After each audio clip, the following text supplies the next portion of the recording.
जय हिंद मेरे प्यारे साथियों, नमस्कार। आप सभी लोगों का स्वागत है आपके अपने उत्कर्ष परिवार पर। तो बच्चे, जैसा कि आप सभी को पता है कि 32,000 प्लस वैकेंसीज देखने को मिलने वाली है आरआरबी ग्रुप डी में। तो यहाँ पे क्या एलिजिबिलिटी क्राइटेरिया हो सकता है, कौन कौन इस फॉर्म को फिल कर सकता है और फिल करने के बाद क्या आपको क्या चीज़ें देखनी है, वो हम यहाँ पर डिस्कस करने वाले हैं। यहाँ पर हम आपको बताने वाले हैं कि एज क्राइटेरिया क्या है, कौन कौन है जो कि कौन सी एज का व्यक्ति फॉर्म भर सकता है, फिर यहाँ पर क्वालिफिकेशन क्या होनी चाहिए कम से कम, और तीसरा कि एग्जाम्स के बाद जो आपका टेस्ट होता है फिजिकल स्टैंडर्ड टेस्ट, उसके लिए भी आपको कैपेबल होना पड़ेगा। जी हाँ, उसको भी आपको क्लियर करना पड़ेगा। तो आइए ये पूरी जानकारी जानते हैं इस छोटी सी वीडियो में, जहां पर एज क्राइटेरिया है जो कम से कम 18 और ज्यादा से ज्यादा 33 साल एज क्राइटेरिया बोला गया है। यानी आप अगर 18 से 33 साल के बीच में है तो फॉर्म फिल कर सकते हैं, लेकिन अगर 18 से कम के हैं तो फॉर्म नहीं भर सकते, परंतु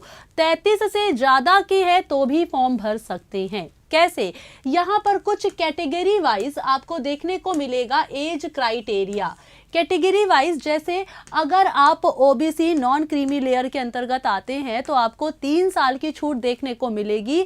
इसी के साथ अगर आप एससी एसटी कैटेगरी के अंदर आते हैं तो आपको 5 साल की छूट देखने को मिलेगी। यानी कैटेगरी वाइज अगर आप भूतपूर्व सैनिक हैं तो यहाँ पर उसके लिए भी एज क्राइटेरिया दिया गया है। तो एज क्राइटेरिया भी, यानी कि अगर 33 साल के प्लस है तो एक बार आप देख लीजिए कि क्या आप ओबीसी कैटेगरी में आते हैं, एससी एसटी कैटेगरी में आते हैं, या पूर्व सैनिक है या अदर कैटेगरी में आते हैं, तो फिर उसके अकॉर्डिंग भी यहाँ भी एज रिलैक्सेशन दिया गया है, यानी आप फॉर्म भर सकते हैं।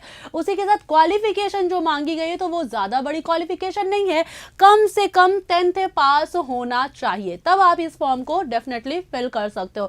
चलो, ये तो आप फॉर्म फिल करने का क्राइटेरिया कि अगर आप 10 साल अगर आपके 10th पास किया हुआ है और आप इस एज के बीच आते हो तो आप फॉर्म भरने के लिए एलिजिबल हो।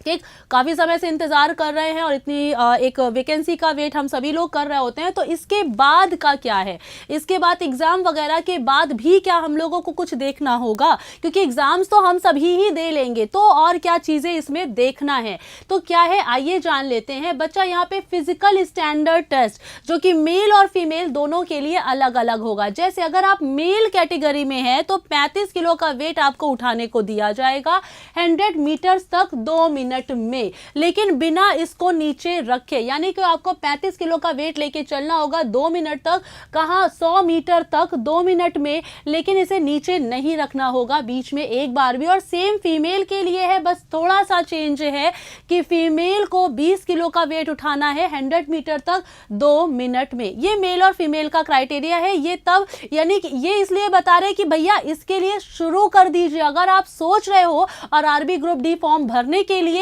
तो इसको भी आपको तैयारी करनी शुरू कर देनी है, क्योंकि बिना इसके तो फिर आप भूल जाइए। तो आपको अपने कैपेबल इतना बनाना होगा। साथ ही में रनिंग का भी यहां पर बता दें कि मेल जो है वो 1000 मीटर इन 4 मिनट्स 15 सेकेंड्स, 4 मिनट 15 सेकेंड में 1000 मीटर की रन मेल के लिए है। तो फीमेल के लिए भी 1000 मीटर ही है, परंतु जो टाइम है वो 5 मिनट 40 सेकेंड का है।